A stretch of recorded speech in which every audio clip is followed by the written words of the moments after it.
На Абаза ТВ время новостей. Здравствуйте. Сегодня в выпуске.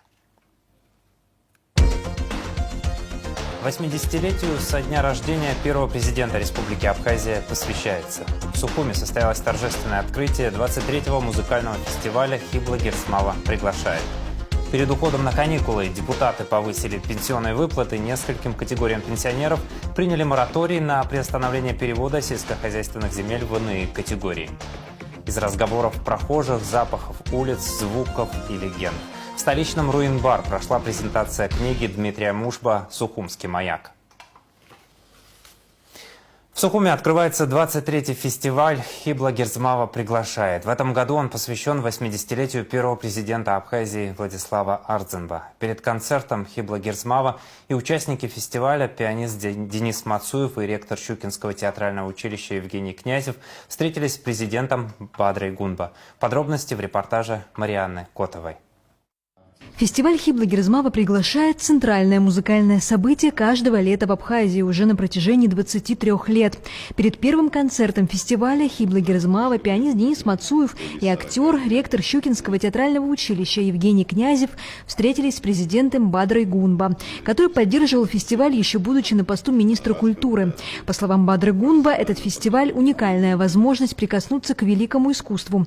И благодаря «Хибле Герцмава» она появляется у каждого жителя Абхазии. Хотел бы, конечно, от лица наших соотечественников поблагодарить вас, уважаемая Хибла, за ту уникальную возможность соприкоснуться с величием музыкального искусства и то, что мы имеем возможность встречать именитых гостей в рамках данного фестиваля. Благодарю вас за такую возможность. Свой первый фестиваль «Хибла Герцмава» посвятила родителям. В этом году он приурочен к 80-летию первого президента Абхазии Владислава Ардзинба. Открытие у нас будет такое же грандиозное, как и всегда. Посвящаем Владиславу Григорьевичу Ардзинба. Для меня он главный абхаз. И мне, конечно, очень приятно сделать вот такую дань сегодня. Спасибо большое. Один из постоянных участников фестиваля, актер и ректор Щукинского театрального училища Евгений Князев, не упустил возможности обсудить с президентом будущее Абхазского театра. По словам народного артиста, его нужно выводить на такой же высокий уровень, как и Русдрам. Потом театр – это прежде всего место, где сохраняется язык. И если этим серьезно не заниматься, а для того, чтобы пошли слушать язык и смотреть спектакли на языке, они должны быть очень высокого уровня. И здесь я сегодня приводил цитату Федерико Гарсио Лорке, который говорит о том, что драматический театр может в очень короткий срок объединить всю нацию и возвысить ее, если у него за спиной растут крылья. Но если крыльев нету, а копыта вместо крыльев, то этот театр может развратить нацию. Поэтому, так как я являюсь и получил звание народного артиста Абхазии, поэтому я имею, какое-то право, что ли, о том, чтобы хотеть, чтобы это развивалось. Мне бы хотелось, чтобы и абхазский театр развивался и был не менее значим, чем тот театр русский, который находится сейчас в Абхазии, театр имени Фазилия Искандера. О своем видении работы театра в Абхазии рассказала Хибла Герцмава. По ее мнению, у обоих театров, и русского, и абхазского, может быть один руководитель. Равиль Иванович Химба, он один из величайших театральных людей, который на сегодняшний день может поднять два театра. И я думаю, что можно даже, наверное, подумать о том, чтобы соединить два прекрасных театра, и чтобы был один руководитель, что было бы вообще замечательно. А прославленный во всем мире пианист Денис Мацуев рассказал президенту забавную историю, которая произошла с ним накануне в Новоафонской пещере. Я повел свою семью, дочку, маму, супругу в Новоафонские пещеры, мои любимые. Я каждый зал знаю наизусть, я просто им показать. Значит, проезжаем, экскурсовод, чудная женщина, совершенно изумительная, видно, фанатка своей работы, она здесь много лет уже работает. Преклонение к каждому сталактиту, сталагмиту. Вот. И, узнав меня, в 5-м зале сказала, что, простите, можно я вас представлю публике? Для нас так, здесь проводим концерты, здесь орган, даже электронно был, и хор пел здесь. Раз уж вы здесь, давайте я вас представлю. Пожалуйста. Одну минуточку внимания сейчас. Значит, для нас такая честь, что вот на этой экскурсии так совпало, что нас посетил знаменитый оперный певец театра оперы и балета Денис Мацуев.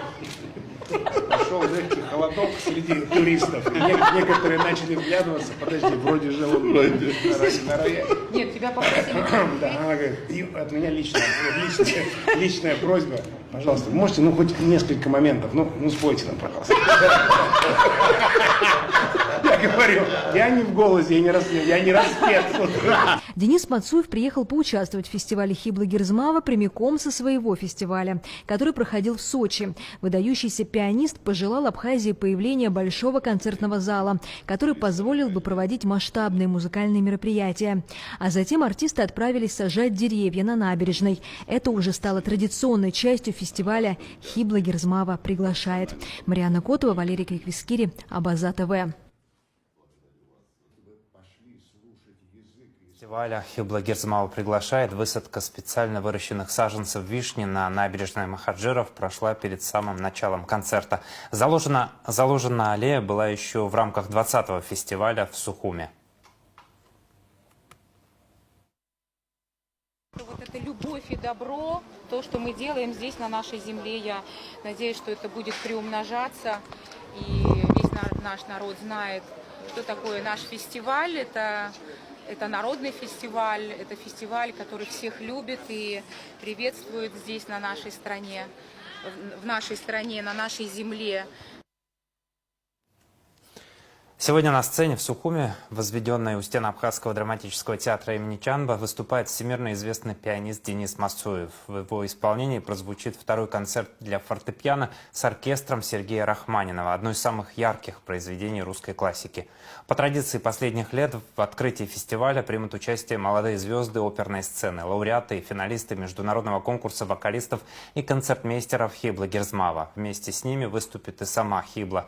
Концерт пройдет в сопровождении Московского государственного академического симфонического оркестра под управлением Антона Гришанина. Художественное слово Евгений Князев. С первых дней существования фестиваля Хибла Герзмава приглашает. Телекомпания Абаза ТВ является информационным партнером этого культурного форума. И в 20:00 на нашем канале смотрите прямую трансляцию торжественного открытия 23-го музыкального фестиваля Хибла Герзмава приглашает у стен Абхазского театра. Трансляция осуществляется при поддержке интернет-провайдера «Система». 80-летию со дня рождения первого президента Республики Абхазия посвящается 23-й музыкальный фестиваль Хибла Герзмава приглашает. Первые впечатления от знакомства с Владиславом Ардземба, его большой поддержки во всех ее начинаниях, силе духа и любви к своему народу. Об этом и многом другом народная артистка России и Абхазии Хибла Герзмава рассказала в эксклюзивном интервью для Абаза ТВ в мае 2025 года. Оно было записано в Московском академическом музыкальном театре имени Станиславского и Немировича Данченко для фильма «Жизнь – это Родина» Владислава Ардземба о первом президенте Абхазии в честь его 80-летия.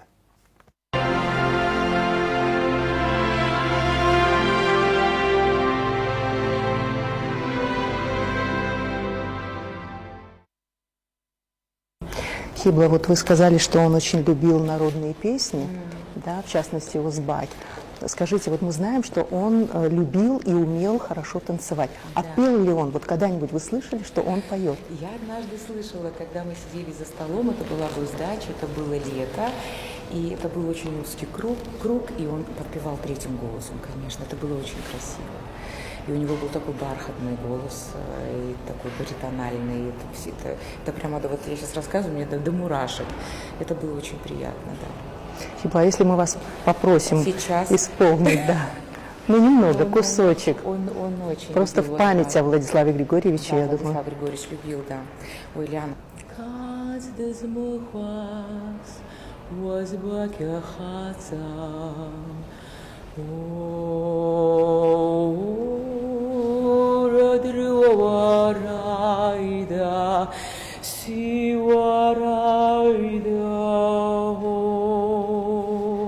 Мы не можем громко петь, потому что там идет спектакль. Спасибо.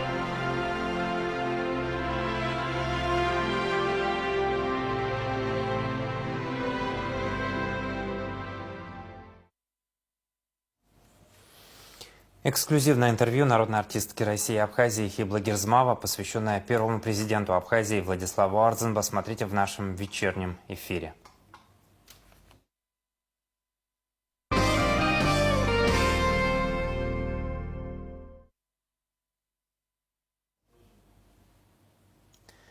Депутаты приняли ряд земельных вопросов, повысили пенсионные выплаты нескольким категориям пенсионеров республики, приняли мораторий на приостановление перевода сельскохозяйственных земель в иные категории. Состоялось очередное заседание весенней сессии парламента. Подробности в репортаже Рады Чачава. В повестку очередного заседания весенней сессии парламента были включены дополнительно 3 вопроса: о несостоятельности кредитных организаций, об изменениях в градостроительный кодекс и о приостановлении перевода земель из сельскохозяйственного назначения в иные категории. Депутаты утвердили повестку заседания с учетом изменений и первым вопросом заслушали внесение изменений в закон о социальной защите граждан, принимавших участие в ликвидации последствий катастрофы на Чернобыльской АЭС. 34 человека, ликвидаторы ЧАЭС, с 1 августа будут получать повышенную пенсию. Увеличивается на 3000 рублей размер пенсии по инвалидности. Вследствие катастрофы на Чернобыльской АЭС инвалидам 1, 2 и 3 групп и в случае потери кормильца, участника ликвидации последствий катастрофы на Чернобыльской АЭС. Первой категории также на 3000 рублей, с 3500 до 6500. Инвалидам второй группы также на 3000 с 2500 рублей в месяц до 5500. И инвалидам третьей группы с 2000 рублей до 5000 рублей. Общее число граждан, получающих пенсии по этим категориям в Республике Абхазия, составляет 34 человека. Дополнительная сумма, необходимая для финансирования данных изменений в закон, до конца года составит 1 224 000 рублей. В случае поддержки данной инициативы предлагается, что она вступит в силу и перерасчет пенсии будет произведен с 1 августа текущего года. Финансирование за счет средств пенсионного фонда.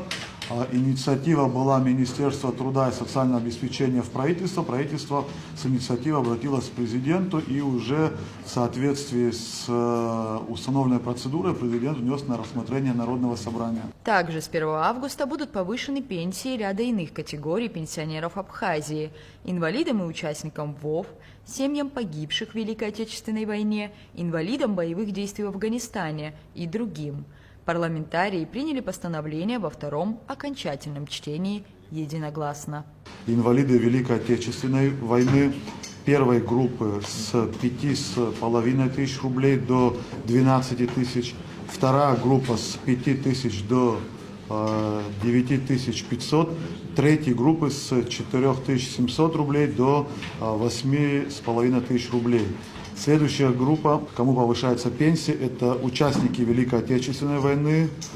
Пенсия увеличивается на 2500 с 4 до 6500 рублей. Третья категория, семьям погибших в Великой Отечественной войне, с 2500 до 7500 рублей. Инвалидам боевых действий в Афганистане в период с декабря 1979 по 1989 год первой группы с 5500 до 8500 рублей, вторая группа с 5000 до 8, и третья группа с 4700 рублей до 7700 рублей, то есть на 3000 рублей. Семьям погибших в боевых действиях в Афганистане с 2500 до 5500 рублей. И шестая категория, кому предлагается повысить размер пенсии, это инвалиды советской армии при прохождении военной службы. Первой группы с 5500 до 8500 рублей, вторая группа с 5 до 8 и третья группа с 4700 до 7700 рублей. Следующий вопрос представлял депутат, председатель Комитета по государственно-правовой политике Дауд Хутаба. Законопроект направлен на усиление административной ответственности в сфере охраны труда и здоровья населения. Закон усилит ответственность за нарушение требований санитарно-эпидемиологической безопасности, причинившие вред здоровью человека. Это нововведение касается ситуаций, не подпадающих под уголовное наказание. Кроме того, законопроект предлагает расширить перечень лиц, подлежащих ответственности, включив в него индивидуальных предпринимателей. Комитет хазхуцит халашажит наски убас хагуяна год يخزوحن رابخت يابخي رزوحن رابخت يابخي رزوحن يحدح كلارتس أيش أشوف السرانس سبويشانا قوالا خشيك يرتشازر جقلاب أرت أشاخ كروخ أبراينو أخ رابخت يابخي رزوحن يحدح كلارتس شحود وياش تخيز جو صدح ولد هلا شجر زيغراب خد سرانس زغوتسو يقوب нас отогла заша при эпидемиология того заша у нас худсу нас ерчейто проблема конду у нас а проблема хчурыма зарава и разных жух нас крымхра нас хчитила кы чуава хчит создором ирцас шотус я шас يرسل وبرزعن وبريجانا خلقتك حزخوت فرستخوب يتجي أخا يخزوحنا بس وأنا قلت رابخت بيابخ رزوحن يحدح طول روحها. Мы часто сталкиваемся с тем, что бытовой мусор выкидывают, огромные холодильники и так далее. Главы администрации городов и районов испытывают большую проблему. И, собственно, этот проект связан именно с этим. Здесь есть и штрафные санкции, плюс есть административное приостановление деятельности на срок до 90 суток, соответственно, на 3 месяца. Ну вот Дауд Витальевич сказал по поводу штрафов, но если они совсем будут минимальные, наверное, смысл вновь будет теряться. Тут не самые, наверное, большие штрафы в административном кодексе есть гораздо больше. Полномочный представитель президента Абхазии в Народном собрании представил депутатам на утверждение кандидатуру Марата Авицба на должность судьи Верховного суда Республики. С 2001 по 2007 год обучался на юридическом факультете Абхазского государственного университета по специальности юриспруденция. С апреля 2009 года по январь 2015 года являлся прокурором Сухумского района. С февраля 2006 года по июль 2017 года старший прокурор управления права и по надзору за исполнением законодательства о противодействии коррупции Генеральной прокуратуры Республики Абхазия. В 2017 году был избран на должность судьи Сухумского городского суда. Заключением квалификационной коллегии судей Республики Абхазия рекомендован на должность судьи Верховного суда Республики Абхазия.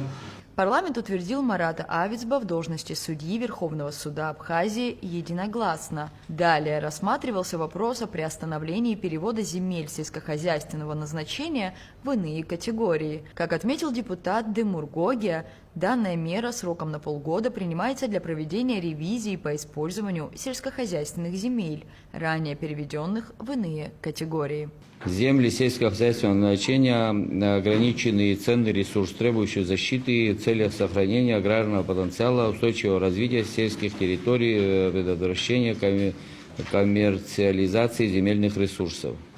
Но еще дахгало нас рис халас агудзам андис ханевш депутат Бебия Дмитрий Александрович босач конфиц яхвиз шабра депутатша хагуиц хон яхянас яхуз адгил квайратшана аягара хаджу пакон пи язахат збет амтала бри анахкларц итахцарц иқо хахин зақо зақахамо зақахшахо яхшаз иқахца залцша иқо изгаз иршома яхто аргылара мепыслама мепымслама зара корацопа жакала.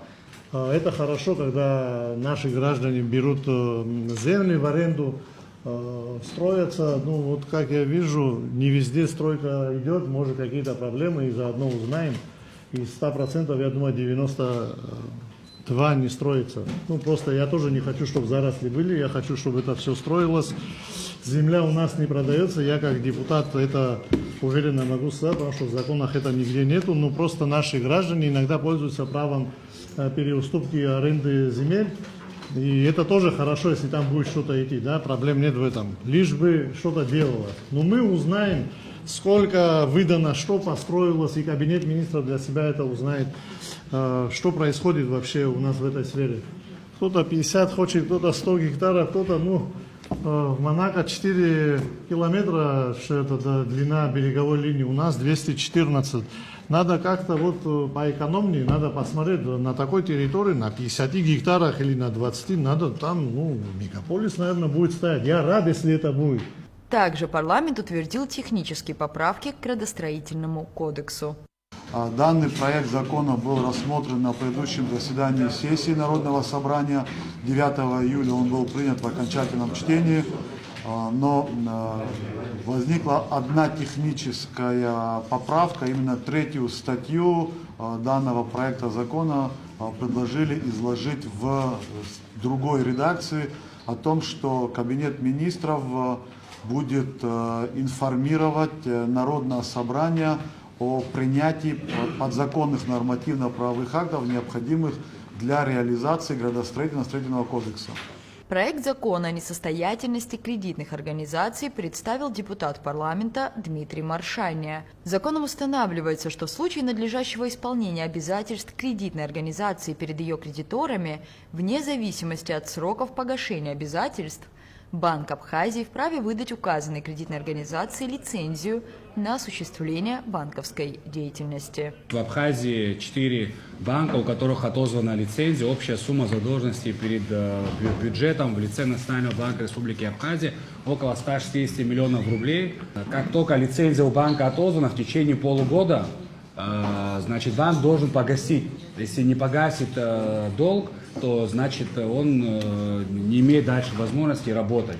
И так как эти 4 банка, они получаются в подвешенном состоянии, мы приняли решение дать им возможность, в течение года, что они имеют возможность заплатить, значит, этот долг и дебиторские задолженности и работать в нормальном режиме. Вот коммерческий банк «Престиж» 46 миллионов задолженности, ООО «Леонбанк» 37,5 миллионов задолженности, Инвестбанк 38 миллионов 700 тысяч и финансовый инвестиционный банк 30 миллионов рублей. Это все задолженники, значит, перед бюджетом. Народное собрание Абхазии уйдет на каникулы с 4 августа по 9 сентября. Спикер Лаша Ашеба поблагодарил всех присутствующих за плодотворную работу.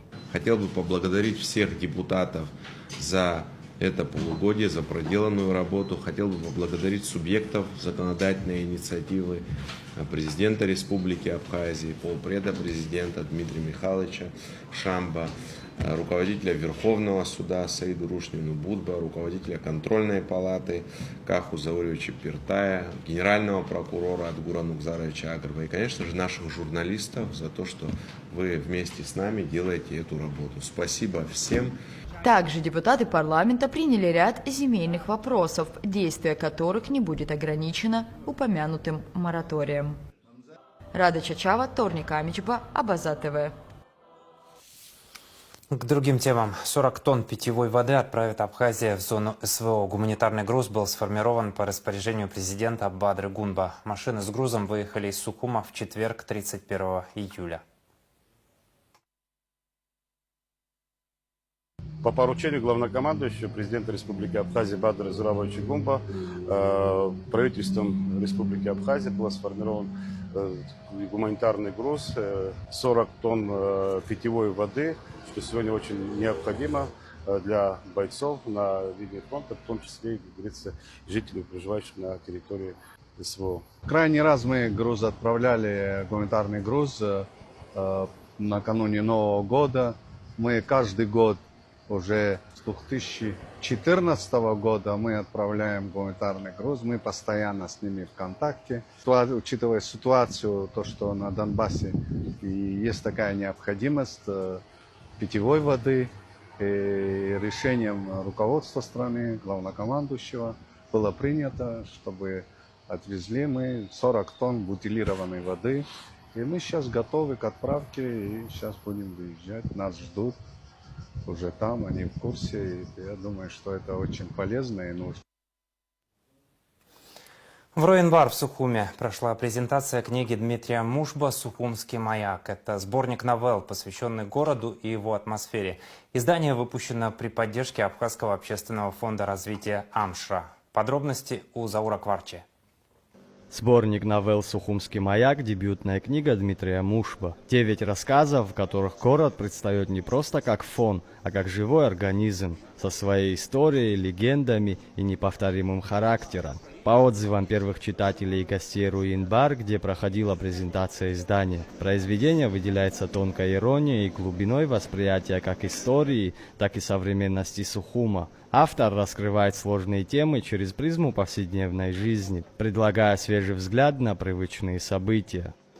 Эти истории складывались из небольших зарисовок, которые мы наблюдаем в нашей повседневной жизни. В то же время в них есть отсылки к культурному пространству прошлого, а также и обыгрываются события, которые происходят в современной нашей жизни. Сквозной линией проходит образ города как некого живого организма, который состоит не только из истории, архитектуры, из зданий, сооружений, коммуникаций, но и, наверное, в первую очередь из людей, его населяющих. Все это вместе, как единый организм, постоянно меняется, развивается, приобретает те или иные очертания. Все это хотелось как-то описать, но в то же время сделать это довольно таким легким языком, ироничным, потому что это вещи серьезные, которые нас всех волнуют. Но если о серьезных вещах серьезным лицом говорить, это не будет никому интересно. Книга сочетает литературную выразительность и визуальное оформление. Иллюстрации художника Игоря Панченко создают особое настроение, дополняя и усиливая образы текста, оставляя пространство для воображения читателя. По словам самого художника, работа над проектом помогла по-новому взглянуть на собственное творчество. По мере погружения я вспомнил, что я действительно такой истый сухумчанин или сухумец, и что по сути я наполнен с рождения, наверное, и навеки вечный духом этого места. Презентация собрала друзей, коллег и просто ценителей качественного текста. Дмитрий Мушба известен многим как публицист и поэт, а теперь дебютировал в прозе. Книга выпущена при поддержке Абхазского общественного фонда развития «Амшра». Честно вам скажу, фонд «Амшра» любит поддерживать талантливых людей. Это та ирония, которая в этой книге, в общем-то, подкупила фонд «Амшра» и экспертов фонда, которые очень, чтобы вы понимали, избирательно относятся и с трепетом ставят свое имя на тех или иных произведениях и на тех или иных проектах. Действительно, я, может быть, одна из первых, которая прочитала это произведение и окунулась вот в атмосферу моего Сухумчика, моей молодости. Дима, несмотря на то, что он другое поколение, ему удалось, видимо, по рассказам его респондентов, скажем так, вот ощутить вот эту сухумскую, тончайшую, я бы даже сказала, трепетную вот жизнь Сухумчика. На встрече автор прочитал отрывки из книги и рассказал о процессе создания и творческих планах. Гости делились эмоциями, вспоминали, как вместе учились, говорили о городе, своем, личном, теплом. На самом деле приехали поддержать нашего близкого друга, нашего однокурсника Диму. Правда, очень рада за него, у него огромный потенциал. Сухум для меня это время таких, это город теплых студенческих воспоминаний. Много всего связывает нас с этим городом. Вот, поэтому, правда, было приятно услышать, что он посвятил именно этому городу книгу своей новеллы, и я прям в предвкушении, хочется прочесть поскорее ее. Дима очень любит Сухум, очень тонко подмечает, как город развивается, его динамику, и с большой любовью всегда о нем говорит, поэтому, мне кажется, я еще не прочитал сам лично книгу, но отрывки видел в интернете, часть их видел, и я знаю чувство юмора Димы, его тонкое ощущение того, как люди вообще взаимодействуют, будет прекрасно отражено в этой книге, так что я с большим предвкушением, только что себе приобрел тоже экземпляр, буду читать, как говорится. Сухумский маяк – это город, собранный из деталей, разговоров прохожих, запахов улиц, звуков и легенд. Это своеобразный портрет столицы, в котором каждый сможет узнать частичку себя. Книга уже доступна в Руин-бар, а все средства от продажи направят на новый тираж. В ближайшее время Сухумский маяк появится и в книжных магазинах. Заур Кварджа, Владимир Капуза, Абаза ТВ. Сейчас о погоде.